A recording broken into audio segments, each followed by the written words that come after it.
Hi hello everyone ఈరోజు ఎంతో టేస్టీగా ఉండే హైదరాబాదీ పన్నీర్ కర్రీ అండి. ఒకసారి ఇలా ట్రై చేసి చూడండి, చాలా టేస్టీగా ఉంటుంది. ఎక్కడికో రెస్టారెంట్కి వెళ్ళి తినాల్సిన అవసరం లేదండి. హైదరాబాద్ పన్నీర్ కర్రీ ఇంట్లోనే చేసుకొని హాయిగా తినచ్చు అంతే టేస్టీతో. ముందుగా దీనికోసం ఒక 200 గ్రామ్స్ పెరుగు తీసుకొని అందులో హోల్ గరం మసాలా వేసేసుకోవాలి. 1 స్పూన్ ధనియాల పొడి, 1/2 స్పూన్ పసుపు, తగినంత కారపొడి, తగినంత ఉప్పు, 1/2 స్పూన్ గరం మసాలా, 1/2 స్పూన్ జీరా పొడి, 1/2 స్పూన్ మిరియాల పొడి వేసేసుకోవాలి. ఈ మసాలాలన్నీ మొత్తం వేసేసుకొని కలిపేసుకోవాలి. 1 స్పూన్ ధనియాల పొడి ఉంటే మిగిలిన మసాలాలన్నీ 1/2 స్పూన్ ఉంటే సరిపోతుంది. కారపొడి చూసుకొని వేసుకోవాలి. మొత్తం ఇలా కలిపేసుకొని ఉండలు లేకుండా మొత్తం కలిపేసుకోవాలండి.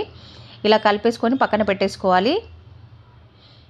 ఇప్పుడు స్టవ్ పై ప్యాన్ పెట్టేసుకొని కొద్దిగా ఆయిల్ వేసేసుకొని ఆయిల్ కాస్త హీట్ అయ్యాక కట్ చేసుకొని పెట్టుకున్న పన్నీర్ పీసెస్ ఉన్నాయి కదండి, అవి వేసేసుకొని లైట్ గోల్డెన్ కలర్ వచ్చేలాగా ఫ్రై చేసుకోవాలి. ఎక్కడికో హైదరాబాద్కి వెళ్ళి తినాల్సిన అవసరం లేదండి. హైదరాబాదీ టేస్ట్తోనే ఇంట్లో నేను చక్కగా చేసుకోవచ్చు.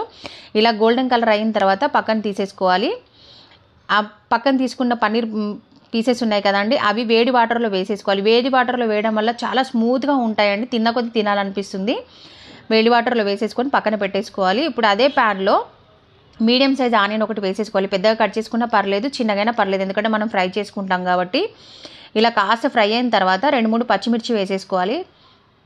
పచ్చిమిర్చి కూడా కాస్త ఫ్రై అవ్వాలండి. మీ దగ్గర అల్లం వెల్లుల్లి సపరేట్ ఉంటే వేసుకోవచ్చు. ఒకవేళ అల్లం వెల్లుల్లి లేదు అంటే అల్లం వెల్లుల్లి పేస్ట్ అయినా వేసేసుకోవచ్చు. అల్లం వెల్లుల్లి పేస్ట్ వేసేసుకొని అల్లం వెల్లుల్లి పేస్ట్ కూడా చక్కగా ఫ్రై అయ్యేలాగా ఫ్రై చేసుకోవాలి.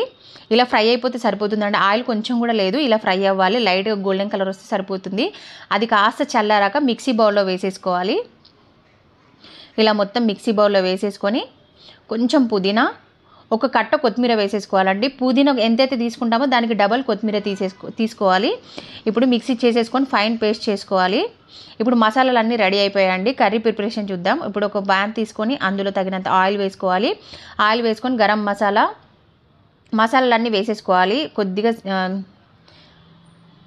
ఇలా మసాలాలన్నీ వేసేసుకొని కాస్త ఫ్రై అయిన తర్వాత మనం ముందుగా మిక్సీ చేసుకొని పెట్టుకున్నాం కదండి, కొత్తిమీర పేస్ట్, ఆనియన్ పేస్ట్, అది వేసేసుకోవాలి. ఎందుకంటే మనం కొత్తిమీర పుదీనా పచ్చి వేసాం కాబట్టి అది ఆయిల్లో ఫ్రై అవ్వాలి కాబట్టి ఫస్ట్ అది వేసేసుకొని కొంచెం ఆయిల్ సపరేట్ అయ్యేలాగా ఫ్రై చేసుకోవాలి. కొద్దిగా వాటర్ వేసేసుకొని మూత పెట్టేసి ఒక 2 మినిట్స్ అలా ఉడికించుకోవాలి.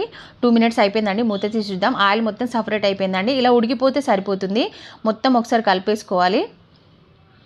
ఇలా మొత్తం కలిపేసుకున్న తర్వాత మనం పెరుగులో మసాలాలన్నీ నానబెట్టుకున్నాం కదండి, ఆ పెరుగు పేస్ట్ వేసేసుకోవాలి. పెరుగు పేస్ట్ వేసేసుకొని మొత్తం అంతా కలిసిపోయేలాగా కలిపేసుకోవాలి. ఈ కర్రీ చాలా టేస్టీగా ఉంటుందండి, తప్పకుండా ట్రై చేయండి. కొంచెం టైం పడుతుంది కానీ టేస్ట్ మాత్రం చాలా బాగుంటుంది. ఇలా మొత్తం పేస్ట్ వేసుకున్న తర్వాత మొత్తం కలిపేసుకొని మళ్ళీ మూత పెట్టి ఒక 5 మినిట్స్ సిమ్లో ఉడికించుకోవాలి. 5 మినిట్స్ అయిపోయిందండి. ఆయిల్ మొత్తం సపరేట్ అయిపోయింది. మనం పెరుగులో నానబెట్టుకున్న మసాలా, పుదీనా, కొత్తిమీర కూడా చక్కగా ఉడికిపోయింది. ఇలా ఉడికిపోయిన తర్వాత కొద్దిగా వాటర్ వేసేసుకోవాలి. మనం అన్నీ పేస్ట్ చేసుకున్నాం కాబట్టి అడగంటకుండా ఉండడానికి కొద్దిగా వాటర్ వేసేసుకొని మొత్తం కలిపేసుకోవాలి. ఇలా మొత్తం కలిపేసుకున్న తర్వాత ఉప్పు, కారం ఏదైనా సరిపోకపోతే ఈ టైంలో చూసుకొని వేసుకోవాలి. నాకు కొంచెం సాల్ట్ తగ్గింది కాబట్టి నేను సాల్ట్ వేసుకున్నాను. సాల్ట్ వేసుకొని మళ్ళీ ఒక 2 మినిట్స్ అట్లా ఉడికించుకున్న తర్వాత ఆయిల్ మొత్తం ఇలా సపరేట్ అవ్వాలండి. ఇది ఎంత చక్కగా ఉడికితే కర్రీ టేస్ట్ అంతా చాలా బాగుంటుంది. ఇప్పుడు ఒక 1 స్పూన్ ఫ్రెష్ క్రీమ్ వేసుకోవాలి. ఫ్రెష్ క్రీమ్ వేసేసుకొని మొత్తం ఒకసారి కలిపేసుకోవాలి. మీ దగ్గర ఫ్రెష్ క్రీమ్ లేకపోయినా మిగడైనా పర్లేదు, వేసేసుకోవచ్చు. 1 స్పూన్ ఫ్రెష్ క్రీమ్ వేసేసుకొని మొత్తం ఒకసారి కలిపేసుకున్న తర్వాత మనం హాట్ వాటర్లో పెట్టుకున్నాం కదండి పన్నీర్, ఆ పన్నీర్ పీసెస్ తీసేసుకొని కర్రీలో వేసేసుకోవాలి. కర్రీలో వేసేసుకొని మొత్తం ఒకసారి కలిపేసుకోవాలి.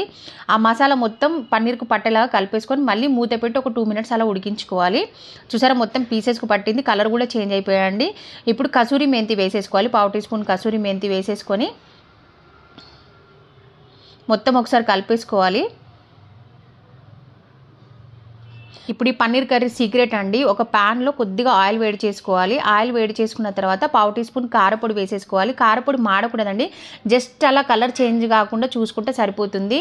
ఆయిల్లో కారపొడి వేసేసుకొని పన్నీర్ కర్రీలో వేసేసుకోవాలి. హైదరాబాద్ పన్నీర్ కర్రీ స్పెషల్ ఇదేనండి. ఇలా కారపొడి ఆయిల్లో హీట్ చేసి వేసుకోవడం వల్ల చాలా టేస్టీగా ఉంటుంది. కలర్ కూడా చాలా బాగుంటుంది, తిన్నా కూడా టేస్ట్ చాలా బాగుంటుంది. రెస్టారెంట్లో చేసేది ఇదే అండి. ఇప్పుడు కొద్దిగా కొత్తిమీర వేసేసుకొని మొత్తం ఒకసారి కలిపేసుకోవాలి. అంతే అండి, ఎంతో ఈజీగా సింపుల్గా అయిపోయే రెస్టారెంట్ స్టైల్తో హైదరాబాదీ పన్నీర్ కర్రీ రెడీ అయిపోయిందండి. మీరు తప్పకుండా ట్రై చేయండి. ఎక్కడికో వెళ్ళి తినాల్సిన అవసరం లేదండి, ఇంట్లోనే చేసుకోవచ్చు. అంత టేస్టీగా ఉంటుంది. అంతే అండి, ఎంతో సింపుల్గా చేసుకునే హైదరాబాద్ పన్నీర్ కర్రీ రెడీ అయిపోయిందండి. మీరు తప్పకుండా ట్రై చేయండి. ఓకే అండి, బాయ్. Thank you for